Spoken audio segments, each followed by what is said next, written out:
Please ignore the hair dye on my hairline and scalp. I dyed my hair last night, got off what I could, and I'm not washing my hair until Tuesday morning, so the rest of it's just staying there.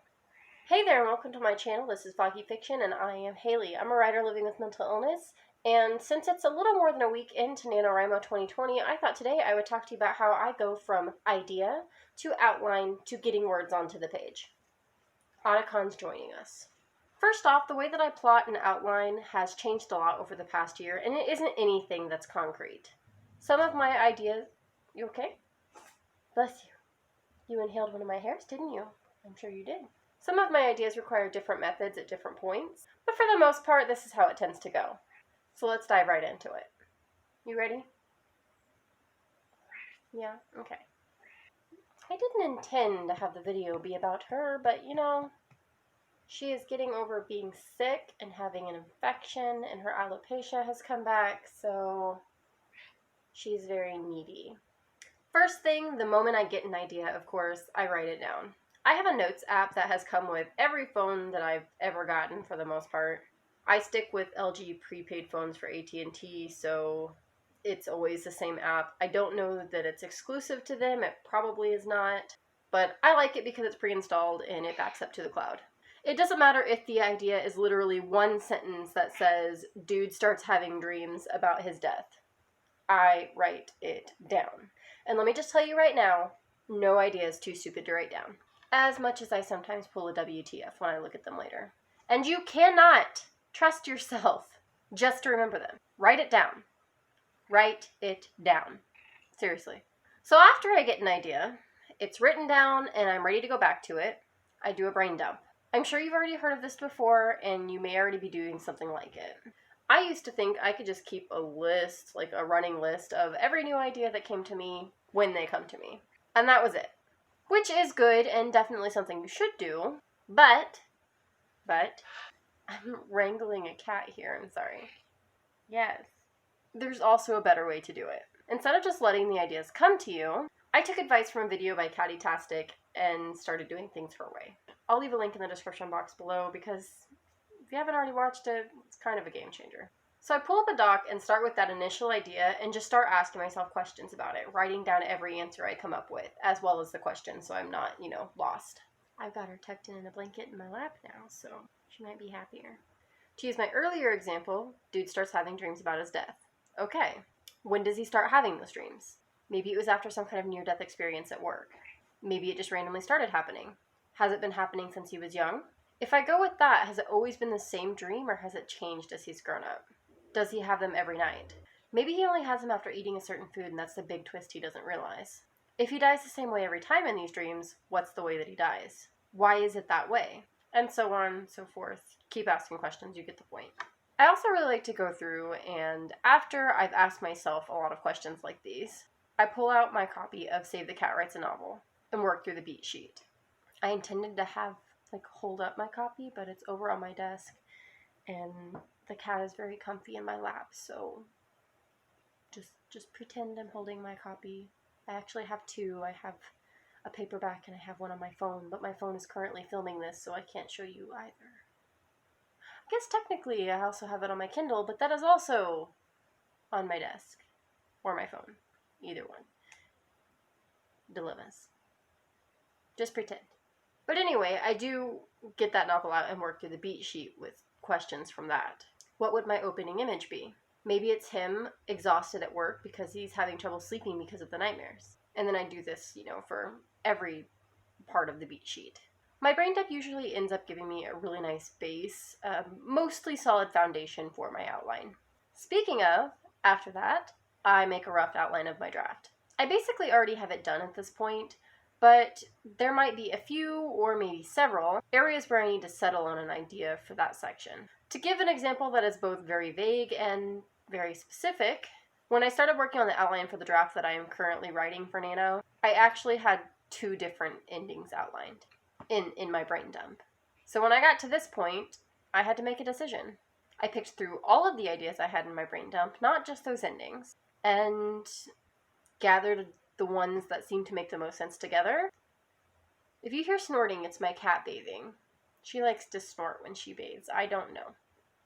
and wrote up a cohesive outline for my project.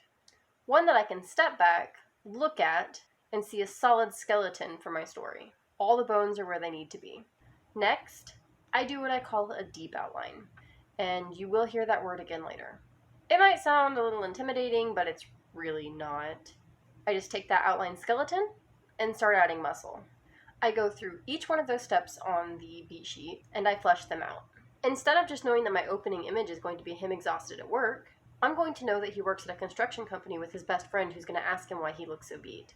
Their conversation will beat around the bush until he finally opens up about the fact that he's been having nightmares. His friend will poke fun, and then, he'll decide that his friend is right. It's just a dream and probably nothing. But another coworker comes over and tells him that maybe he should look into it. Obviously, I go into more detail when I'm actually doing this, but I hope the example, paints the picture well enough anyway. I added a new step this year, which was inspired by a video on Sarah Cannon's Heart Breathings channel.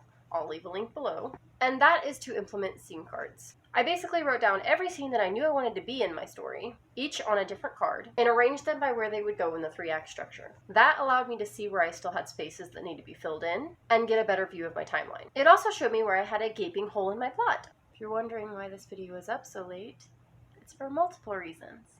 One of which being that I had a panic attack right after the last little bit that you saw. It took me a minute to get over. A long minute. The next being that about 20 minutes of video, maybe a little more, was corrupted and unusable. And then when I started filming this, to refilm all of that was lost, I was a good few minutes into it before I realized that I didn't even have my ring light on. So we're doing good.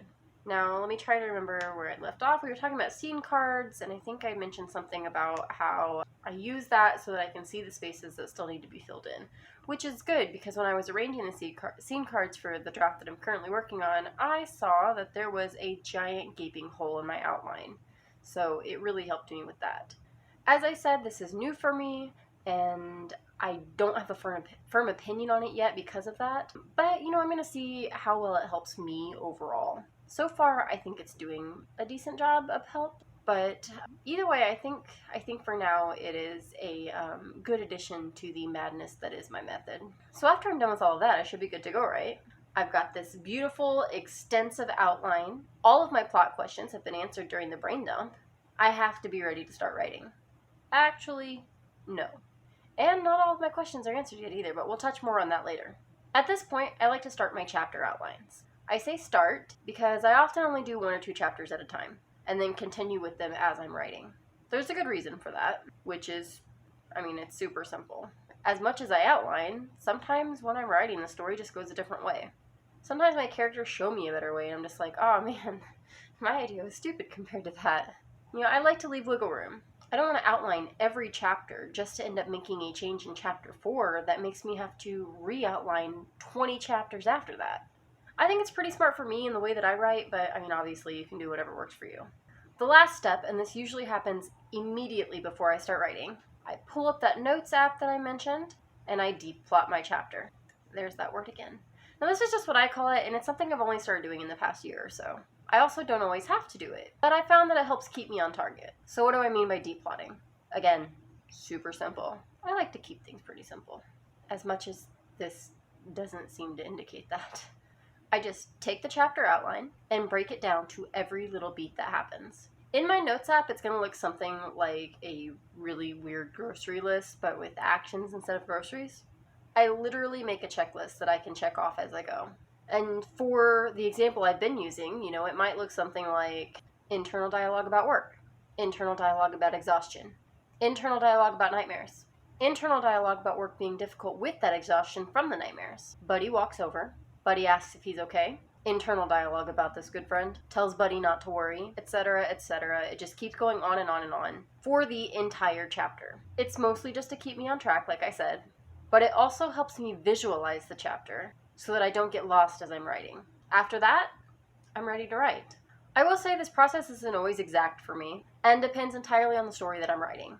The draft that I recently finished in June, have since revised and sent off to betas last week, absolutely followed this process to a T minus the scene cards.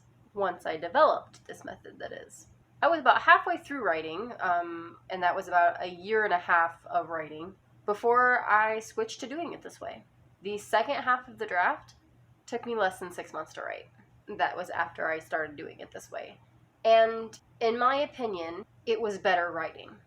Now that could also be because, you get better as you write anyway, but I think having a clearer idea of where the story was headed definitely helped. My revisions in the second half were so much easier than the revisions that I had to do in the first half. So I would say that it works for me. Now, with that said, the story that I'm currently working on for this year's NaNoWriMo, I haven't completely followed this with every chapter. I have yet to do a single chapter outline, though that will change, and I have only deep plotted the first 3 chapters. I think it worked better for me with my last story because it spans across several months, and those time jumps made it very difficult for me to stay focused on what was supposed to be happening with that chapter, and I was struggling to stay on track. This current draft stays pretty consecutive, with one chapter pretty much picking up right where the last chapter left off. The deep plotting will also make a return in this story, though, especially when I get to some of the bigger plot points. I'm currently working through that section in my outline that was the big gaping hole, and I'm reaching back to my roots and just letting the words take me where they want to go until I get to, the next scene card. One more note before I wrap this up. I mentioned that not all of my questions get answered when I'm doing my brain dump, and that is mostly intentional. What I'm basically saying is that if I don't have an answer for a question, I assume that I haven't written the thing necessary to lead me to that answer yet, which might be something that isn't in my outline and just comes to me naturally while I'm writing. Yeah, I don't make my outlines bulletproof. Sometimes you don't realize that something needs to be in your story until the words come pouring out of you in the moment.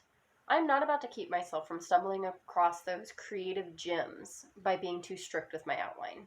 To quote the draft that my betas are currently reading for me, plan for what you can and leave wiggle room for the rest. Anyway, that is my long and slightly ridiculous process. I would say that considering this time last year I had written slightly less than 3,000 words on that nano project, and I'm currently sitting at 11,849, I'd say it's working for me. Let me know in the comments below if you have any crazy or not so crazy methods that work for you, and what your NaNoWriMo word count is looking like right now. Like this video if you enjoyed it, and subscribe if you're interested in... And subscribe if you're interested in watching my very clumsy journey as a writer living with mental illness. Enjoy the happy moments. Isn't it right?